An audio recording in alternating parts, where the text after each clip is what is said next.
बॉलीवुड ये नाम ही ग्लैमर, चमक, धमक और स्टारडम की दुनिया को बयां करता है, लेकिन इस चमक के पीछे छिपी है एक ऐसी सच्चाई जहां विवादों का सिलसिला कभी थमता ही नहीं है। कास्टिंग काउच से लेकर कोर्ट केस, बायकॉट कॉल से लेकर के पर्सनल अटैक तक बॉलीवुड का इतिहास ही विवादों से रंगा हुआ है। कंट्रोवर्सी पर कंट्रोवर्सी, और 2025 ये साल तो जैसे विवादों का महाकुंभ बन गया है।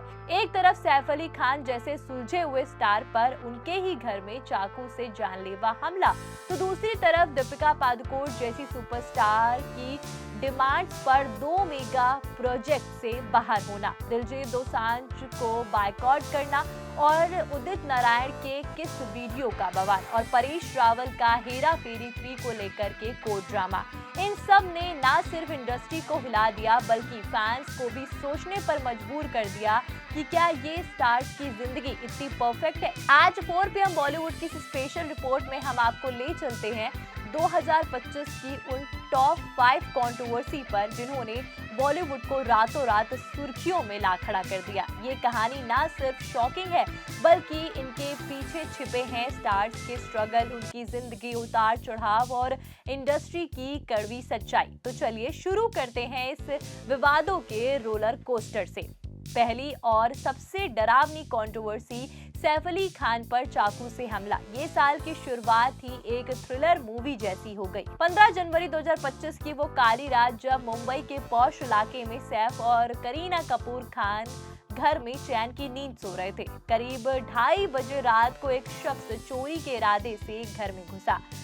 सैफ ने उसे पकड़ लिया, लेकिन गुस्से में उसने सैफ पर चाकू से करीब 6 बार वार कर दिया। सैफ खून से लथपथ हो गया और फिर भी हिम्मत दिखाते हुए वो ऑटो से लीलावती अस्पताल पहुंचे, जहां इमरजेंसी सर्जरी हुई और कुछ दिनों के इलाज के बाद उन्हें डिस्चार्ज कर दिया गया। पुलिस ने हमलावर को गिरफ्तार कर लिया, जो एक मेंटली अनस्टेबल फैन निकला, लेकिन ये घटना ने पूरे बॉलीवुड को हिला कर रख दिया। स्टार्स की सिक्योरिटी पर सवाल उठे और फैंस ने जस्टिस फॉर सैफ जैसे ट्रेंड चला दिए। अब थोड़े पीछे चलते हैं सैफ अली खान की जिंदगी पर। सैफ, जिन्हें छोटे नवाब कहा जाता है, का जन्म 16 अगस्त 1970 को नई दिल्ली में हुआ। पटौदी के नवाब मंसूर अली खान पटौदी के बेटे सैफ का बचपन रॉयल फैमिली में बीता, लेकिन एक्टिंग की दुनिया में उनका सफर आसान नहीं था। 1993 में फिल्म परंपरा से डेब्यू किया, जो फ्लॉप रही। फिर से दिल लगी जैसी फिल्मों में स्ट्रगल, लेकिन 2001 में दिल चाहता ने उन्हें नया जीवन दिया। और फिर हम तुम और कल हो ना हो, सलाम नमस्ते और सैफ ने रोमांटिक हीरो से लेकर नेगेटिव रोल तक निभाए। एक हसीना थी में उनका किरदार तो आज भी फैंस के दिलों में बसा है। अगली कंट्रोवर्सी जो फैंस के दिलों में हंसी के साथ साथ गुस्सा भी लेकर आई, परेश रावल और हेरा फेरी 3 वाला विवाद। याद आ गया 2025 की शुरुआत में जब मेकर्स ने हेरा फेरी 3 का ऐलान किया तो फैंस की दीवानगी छूट पड़ी, लेकिन खुशी ज्यादा नहीं टिकी। खबर आई कि फ्रेंचाइजी के आइकॉनिक कैरेक्टर बाबू भैया यानी परेश रावल फिल्म से बाहर है। परेश ने खुद एक इंस्टाग्राम पोस्ट में कंफर्म किया कि क्रिएटिव डिफरेंसेस की वजह से मैं हिस्सा नहीं बन पा रहा हूँ। ये पोस्ट वायरल होते ही सोशल मीडिया पे बवाल मच गया और #BringBackPareshRawal ट्रेंड करने लगा और मामला कोर्ट तक पहुंच गया। प्रोड्यूसर ने परेश पर कॉन्ट्रैक्ट ब्रेक करने का केस ठोक दिया, लेकिन कुछ हफ्तों बाद ट्विस्ट पता चला। परेश ने मन बदल लिया और वापसी की। फैंस ने राहत की सांस ली और फिल्म की शूटिंग शुरू हो गई है। ये विवाद ने हेरा फेरी सीरीज की पॉपुलैरिटी तो बढ़ा दी। परेश रावल कॉमेडी के बादशाह का जन्म 1955 में गुजरात में हुआ। थिएटर से करियर की शुरुआत की और 1980 के दशक में राम तेरी गंगा मैली से डेब्यू किया, लेकिन 2000 में हेरा फेरी ने उनको एक अलग ही पहचान दी। बाबू भैया, बाबू राव गणपत राय वाप्टे का रोल, लेकिन दिल का साफ कैरेक्टर। ये बाबू भैया का घर है आज भी मीम्स का राजा है।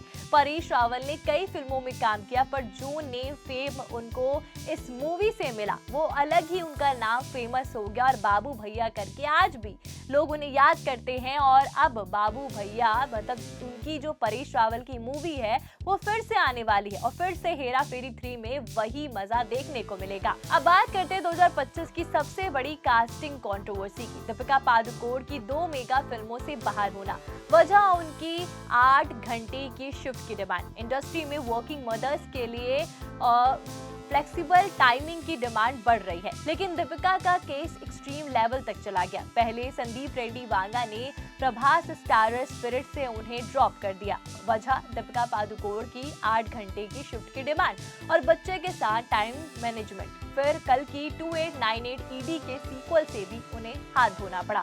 प्रोड्यूसर्स ने कहा कि बजट और शेड्यूल पर असर पड़ेगा। सोशल मीडिया पे #सपोर्ट दीपिका जैसा ट्रेंड करने लगा। दीपिका पादुकोण ने चुप्पी तोड़ी और 8 घंटे की शिफ्ट पर बोला 2 फिल्मों से निकालने के बाद वो 2026 में किंग खान शाहरुख खान के साथ फिल्म किंग में नजर आएंगी।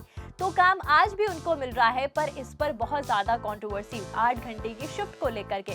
दीपिका पादुकोण बॉलीवुड की ग्लोबल आइकन का जन्म 5 जनवरी 1986 को हुआ।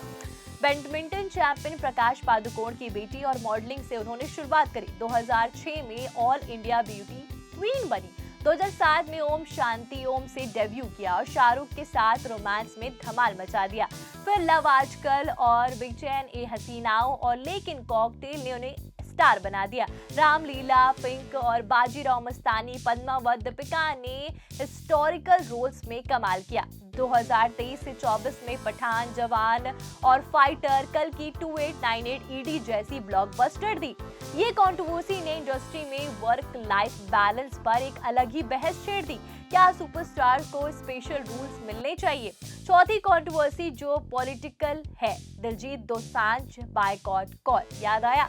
दिलजीत पंजाबी पॉप का किंग, लेकिन फिल्म सरदार जी 3 के ट्रेलर ने आग लगा दिया, जिसमें पाकिस्तानी एक्ट्रेस हानिया आमिर को कास्ट किया गया। 22 अप्रैल 2025 को जम्मू कश्मीर के पहलगाम में हुए हमले के बाद भारत सरकार ने पाकिस्तानी आर्टिस्ट पर बैन लगा दिया था कि कोई भी पाकिस्तानी आर्टिस्ट इंडिया में कास्ट नहीं किया जाएगा। ट्रेलर रिलीज होते ही #बायकॉट दिलजीत ट्रेंड करने लगा। सब लोग दिलजीत से परेशान हो गए थे, मतलब कैसे उन्होंने इनको कास्ट कर लिया जबकि इतना बड़ा हमला, पहलगाम जैसा हमला हुआ। और फैंस ने कहा कि नेशनल इशू पर कमेंट करते हो लेकिन फिल्म में पाक को प्रमोट। दिलजीत ने सफाई दी और 2024 में ये फिल्म शूट हुई थी और बैन बाद में लगा, मतलब उन्होंने ये साफ कर दिया कि फिल्म पहले शूट हो गई थी और बाद में ये बैन लगा। मैं अपनी कंट्री की रिस्पेक्ट करता हूँ, लेकिन बायकॉट कॉल ने उनके टिकट्स पे असर डाला। ये विवाद ने इंडस्ट्री को रिमाइंड किया कि क्रॉस बॉर्डर कास्टिंग अब रिस्की है। भारत छोड़ पाकिस्तान जाओगे तो पछताओगे। अब आपको बताते हैं सबसे बड़ी कंट्रोवर्सी उदित नारायण जी की। याद आई? उदित नारायण का फैन को किस करना। साल की शुरुआत में कॉन्सर्ट का वीडियो वायरल हुआ, वो किस वाला। उदित अपनी फीमेल फैन को गालों और फिर होठों पर किस करते नजर आए।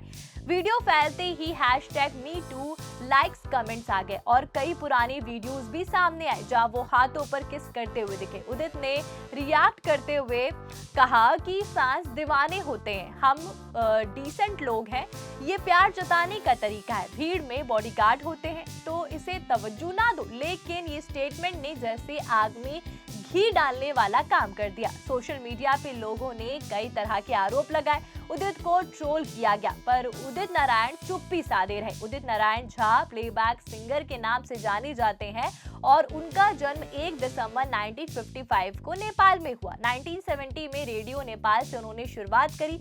मैथिली और भोजपुरी गाने से शुरुआत हुई। 1980 में बॉलीवुड में उनके साथ मेरी जिंदगी से उन्होंने एंट्री ली, लेकिन 1990 के दशक में उन्होंने धमाल मचा दिया। आशिकी, दिलवाले दुल्हनिया ले जाएंगे, हम दिल दे चुके सनम, पापा कहते हैं और छम्मा छम्मा तक 20,000 से ज्यादा गाने, 4 नेशनल अवार्ड और पद्मश्री से सम्मानित किया गया। 2025 बॉलीवुड के लिए मिला जुला साल रहा। यहाँ कंट्रोवर्सी पे कंट्रोवर्सी हुई और इन कंट्रोवर्सी में आपको सबसे ज्यादा कौन सी कंट्रोवर्सी ने परेशान किया और कौन सी पसंद आई, कमेंट करके जरूर बताइएगा। और जाते जाते 4 PM बॉलीवुड को सब्सक्राइब करना मत भूलिएगा।